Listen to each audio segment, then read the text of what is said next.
So I wanted to wear this beanie to cover the giant scratch on my forehead, but I'd have to wear the beanie like this, and that just looks really low to me, so we're gonna do it like this. I was trying to make it so that was not distracting when you're watching this video, looking at the giant scratch, because my cat decided to jump on the bed and land on my face last night in the middle of the night while I was sleeping. So that's why we have this. We can thank Pepe for that. Also, I said I would stop doing controversial videos. I didn't know that I intended it to be short-lived. I thought it was more permanent, a permanent decision, but here we are. But that being said, I do have two companies in mind that I wanted to talk about, and because it's the holiday season and a lot of people are going to be purchasing their gifts from Amazon, I thought now would be an appropriate time to talk about everything wrong with Amazon. And now I don't want you to worry, the main objective of this video is not to shame you into never buying anything from Amazon ever again, because that's just unrealistic given the power that Amazon has over all of us pretty much. But I want to encourage more people to shop small businesses, especially around the holiday time, especially in 2020 when small businesses are likely struggling due to the pandemic. If you are a small business or you love a small business, please leave it in a comment down below so we can all shop for our gifts, hopefully from smaller companies instead of just ordering everything from Amazon. Like I've made clear in all of my everything wrong, well, maybe not all of them, but I try to make it clear that it is a privilege to boycott a company completely, and not everyone is going to be able to do that, which is totally fine. I have still purchased stuff from Amazon this year, so I, you know, may be hypocritical that I'm making this video, but Amazon is just a huge monopoly in the e-commerce world, so it's really no surprise that most people buy stuff from Amazon, even if they are actively trying not to. All I'm asking is for you to be a more conscious consumer and an informed consumer, so you know who you're supporting, and possibly, if you are able to, research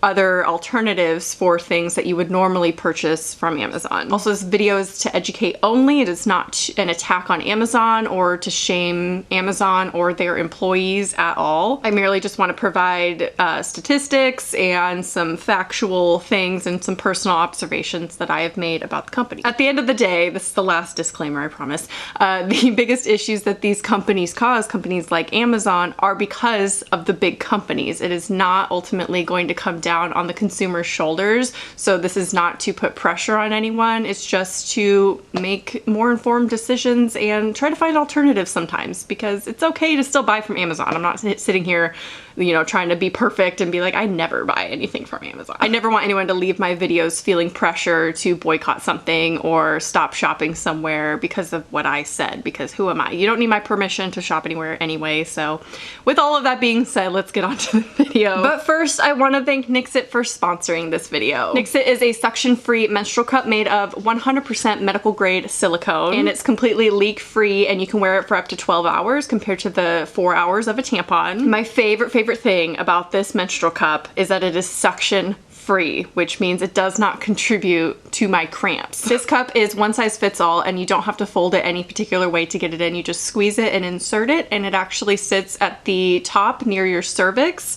so, and against your pubic bone. So that's why it doesn't require any suction, and it will be completely leak free. My other favorite thing about them, of course, is that they are a very sustainable option when dealing with your period. The average person who menstruates throws up to 250 pounds of disposable period products in their lifetime. So using Nixit will reduce your plastic waste by up to 93%. That is huge. It does come in this reusable bag that you can carry around with you. They also have these biodegradable and compostable wipes if you need to change your cup in public. These are great to just scoop, or I guess you would dump and then wipe clean and then reinsert. And then they also sent me this really cute tote bag with this amazing print on there. I love, love, love this tote bag. Nixit, of course, is offering an exclusive 15% off this bundle if you click the link in my description and make the swap to a worry-free, less wasteful period. Okay, so this video is going to be broken up into different chapters. I will try to list them all down below at timestamps if you feel like jumping around at all.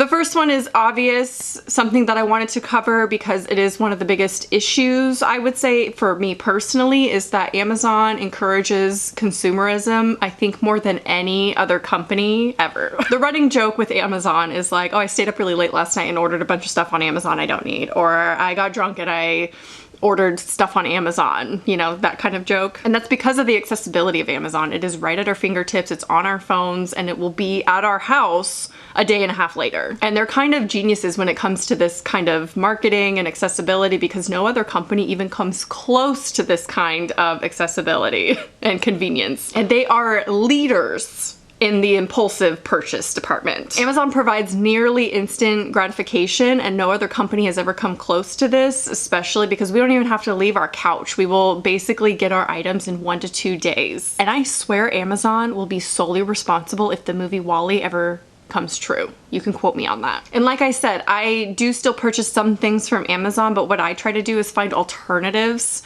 for those things from other websites or smaller companies. The amount of videos that I see on YouTube on their Amazon favorites, right? Most people are answering a question that was never asked for most of the viewers who watch these videos. You will go into the video not expecting to buy anything, not necessarily needing anything, and you will leave the video having purchased at least 5 things from Amazon thinking that you need them. I think I've even done one of these Amazon type videos before, Amazon favorites. I'm not saying they're bad videos by any means, because it is cool to find new discoveries and new products out there, but it's this push for consumerism that people are going to end up buying more than they actually need and be more wasteful about the things that they already have. So one of Amazon's mottos is that they create jobs, right? And sure, they employ around 15,000 seasonal workers for the holiday season. But what they're actually doing is replacing a lot of jobs and of course taking business not only from small companies, which is obvious, but large companies who refuse to sell on Amazon. More than 60% of people who are looking to buy something online start with Amazon, and 70% of all online sales are on Amazon. 70% of e-commerce is through Amazon. They are a huge monopoly in the e-commerce world. And if a company, small or large, refuses to sell their products on Amazon, they are missing out on 70% of that possible business. 21% of Amazon's revenue actually comes from sellers' fees, because they are so high that it makes it near impossible for the independent sellers to make a profit. Amazon keeps around 30% of each sale made by independent sellers. And independent sellers or third-party sellers actually make up 58% of all Amazon sales. And they are exploiting the fact that they are such a huge monopoly in e-commerce, and they make up the majority of e-commerce, that companies are then forced to sell their products on Amazon in order to even think about being profitable. So smaller companies basically have no choice but to sell on Amazon so they can at least have a chance at being profitable, but then Amazon goes and takes up to 30% of each sale. Jeff Bezos actually said third-party sellers are kicking our first-party butt, which to me is a very condescending quote, considering they make up a majority of Amazon's revenue and are basically responsible for making Jeff Bezos a billionaire. And Amazon is solely responsible for the success of these third-party sellers because their algorithm dictates what is shown on the first page of a search. They can steer people to purchase certain products however they feel like doing that. Another way that they leverage their power over these smaller companies is by their fair price policy, which if Amazon detects a product being sold at a cheaper price on another website, they will lower the visibility of that product on Amazon, which means companies cannot sell an item for cheaper on their own website, because then the product on Amazon will then be pushed down the search so people don't find it. Some companies literally don't have a choice but to sell on Amazon because it makes up a majority of their business. If they were to go and then sell their product on their own website, not taking into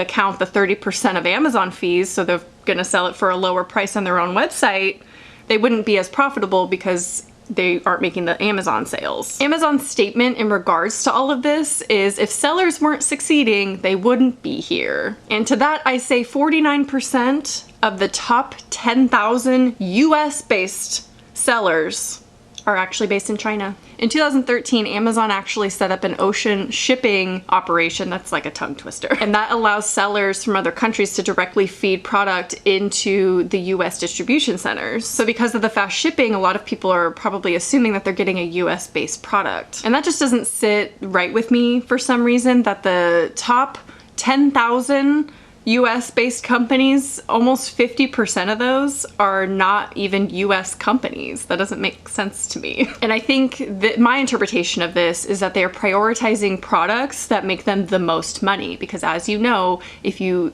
buy and sell from China, it's usually for a really, really cheap cost, and so you can sell for a higher profit. Amazon has also spied on third-party and independent sellers and used insights to create competing products. So while they may be creating jobs, they definitely don't care about these third-party sellers that are kicking their butts. Now you may be saying, when we say creating jobs, we don't mean for third-party sellers. Yeah, so let's talk about those jobs that are created every day for those in need. Now, most of this commentary here is going to be about how they've dealt with the pandemic, because that's the most relevant and what's going on right now. I think it's pretty well known that they are known to exploit their workers just generally, but I want to specifically focus on what they've been doing during the pandemic. Obviously, the US in general has dealt with this so poorly, and that's why we're still struggling here with the pandemic, and our numbers are rising every single day. Amazon is no exception to that, to the horrible US response. Now, as far as I know, they have remained completely open. All of their workers are still employed, and they are in fact hiring more employees to keep up with the demand of the pandemic ordering, right? Because everyone's at home bored, so they're ordering a bunch of stuff from Amazon, because that's what you do, I guess. I don't know. So they're taking the opportunity to take advantage of those who are ordering a bunch of stuff and hiring new employees to put in their unsafe working conditions. Now, of course, Amazon is seen as an essential business, right? Because some people get their groceries delivered through Amazon because they do in fact own Whole Foods. So they're going to remain open. I'm not saying Amazon should shut down all their warehouses. That would be not possible. They're basically choosing to ignore the dangerous working conditions that they're putting their employees under, instead of setting a precedent for other companies, which is confusing to me because they have the money and the power to do so. There was a nationwide survey done on 4,000 warehouse employees, including Whole Foods employees, and they said that they received zero training on hazards regarding COVID. And 6 out of 10 Amazon workers were aware of a confirmed case of COVID in their workplace. Now, it's clear that Amazon's demand has skyrocketed this year, so they are doing great in this pandemic, let me tell you. I think it said that every day in March was like Black Friday for them, which is why you probably notice the delayed shipping times. They just physically are not able to keep up with the amount of orders that they're getting right now. And the unfortunate thing about this is it leaves little room for accommodations for their warehouse workers during this time. According to some employees, Amazon has actually failed to provide enough sanitizer, gloves, and masks for their employees, and has failed to deep clean warehouses where there have been confirmed cases of COVID. Some employees are simply walking off the job and demanding hazard pay or a raise, or at least proper working conditions in dealing with a pandemic. And Amazon is simply not doing a lot for their essential workers, and instead they're exploiting them and taking advantage of them, because a lot of people are out of jobs right now. So they're of course going to take advantage of the fact that people need jobs. The person who organized a walk-off was actually fired. There's lots of articles about it. I'm going to list all of my resources, by the way, in the description. Also, if you speak out publicly against Amazon practices in dealing with COVID, you will also be fired. They're putting their employees in harm's way for the sake of efficiency, which is just going to backfire, as we've already seen happen. Now, they did announce in March that they would be making a donation to a relief fund for their workers, and even Jeff Bezos was seen walking around a warehouse thanking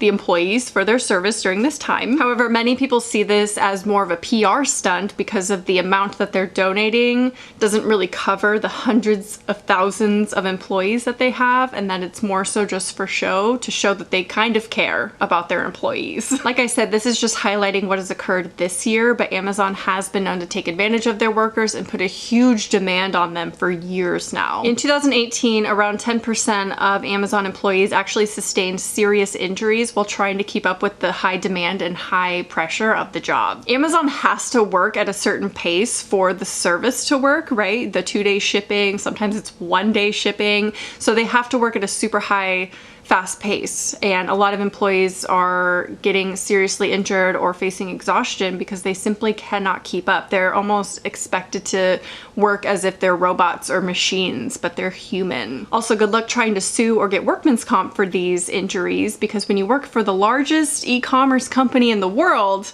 they have figured out loopholes for this, which brings us to our next topic. Now, I want to start this section by saying that Jeff Bezos has increased his wealth by $24 billion by April 2020. 4 months. He made $24 billion. And I can't even imagine where he stands now in December, like what he's made so far this year. And this was actually the first year for 2019 in about 4 or 5 years that they've actually paid taxes. And in years past, they actually made refunds of millions of dollars instead of having to pay. Make it make sense. Now, this is kind of convoluted. I'm not going to sit here and try to explain the US tax system or the write-offs or deductions or loopholes that Amazon might have figured out, because honestly, I don't think I even understand it. So I'm not going to try to explain it to you. It is super complicated as a self-employed person. They make it so difficult. And with the amount of write-offs and tax incentives that has cities in the United States competing to put Amazon in their cities, I could kind of understand how they figured out not to pay taxes. But the fact that I pay a huge amount of my income towards taxes because of the self-employment tax, and yet a company like Amazon gets a refund, personally, it really pisses me off. So yes, I have a little bit of a personal grudge against a company like this because I can barely afford to pay my taxes, okay? And I get it. They have machines, they have warehouses, they have employees, they have a lot of write-offs and deductions on their taxes. I know that. But the taxes that Amazon actually paid for in 2019 were payroll taxes. So technically,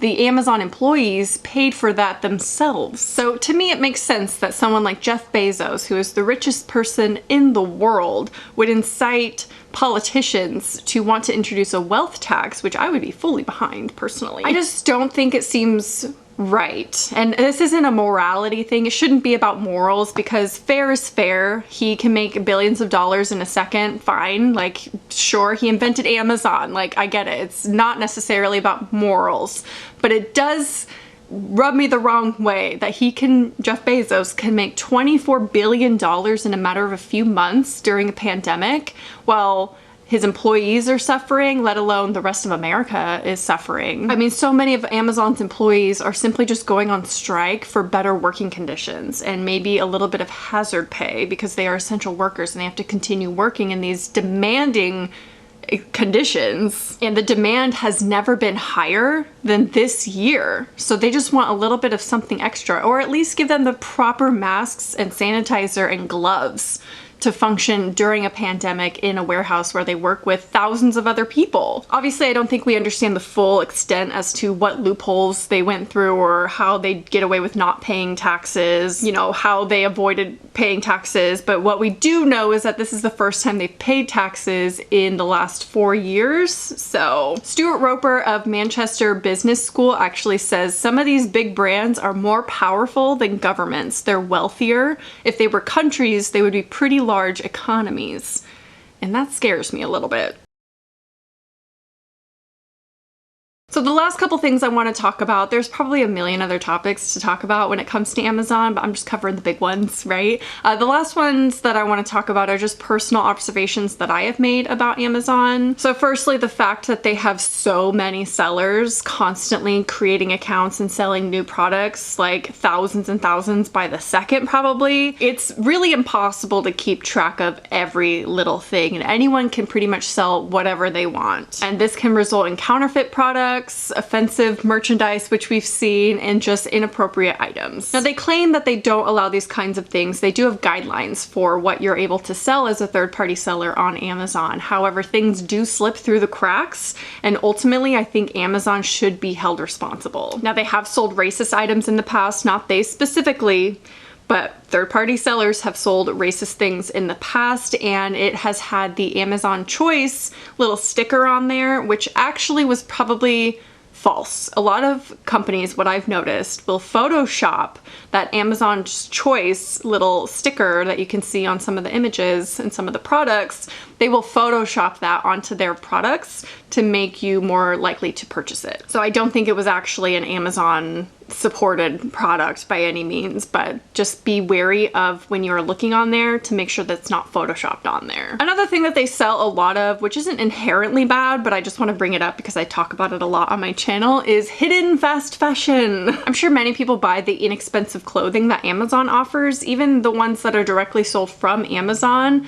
Usually they come from China, so typically they would be considered fast fashion. So obviously not everyone cares about purchasing fast fashion or not purchasing fast fashion rather, but I just thought I would throw that out there in case you weren't aware that a lot of it is kind of hidden fast fashion. You think it's Amazon, so it's US based products. Typically they're not. So try to look at reviews or look at product photos or things like that if it's something that you're trying to avoid. I don't think it's surprising that Amazon would sell a lot of unethically made clothing items, but I just wanted to throw that out there in case you weren't aware. So I wanted to share my new rule when dealing with Amazon or when I need something is I want to ask, is there an alternative to this item that would normally be found on Amazon? Can I find it elsewhere? Or handmade, or preferably secondhand. I like to buy most of my stuff secondhand when possible.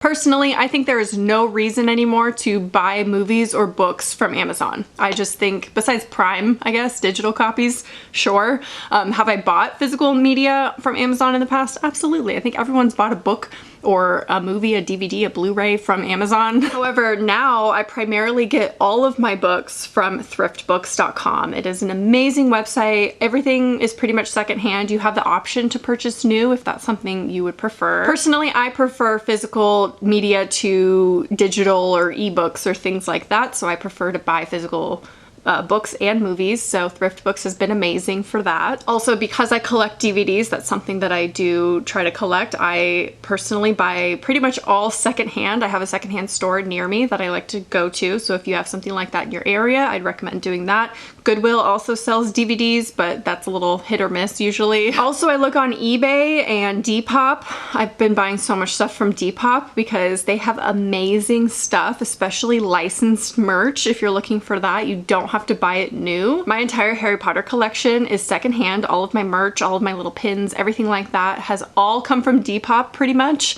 and that's mostly because I don't support J.K. Rowling anymore. But also I just love buying secondhand things, and if you don't want to support her either, or you want licensed merch for Harry Potter or whatever it may be, Depop, I swear, is the best place. Obviously, I want to recommend Etsy, because Etsy, you can find literally anything you need there, and it'll be homemade, small business. There are fast fashion sellers on there, so you do have to be wary of that. But Etsy is a great place to find really, really unique gifts, especially for the holiday season. I just think we all should be trying our best to shop small, especially this year when we're buying our gifts, or just, you know, when we need something. Shop small when you can, because you're going to get better quality items, more unique and creative things, handmade. You're going to be supporting small businesses, and instead of supporting large companies that are ultimately just going to take advantage of you and their employees. Like I said, if you run a small business or you have one in mind that you absolutely love, please leave it in the comments. I want the comments to be full of small businesses to support this holiday season. Also, make sure to check out the link for Nixit if you've been thinking about making the swap to a menstrual cup. I highly, highly recommend it. And like I said, make sure to leave some suggestions for possible other companies you'd like me to address. I have one more that I'm for sure going to do, and then I might take another little break from it because they're a lot. But anyway, all that being said, I hope you enjoyed this video, and I will talk to you soon. Bye.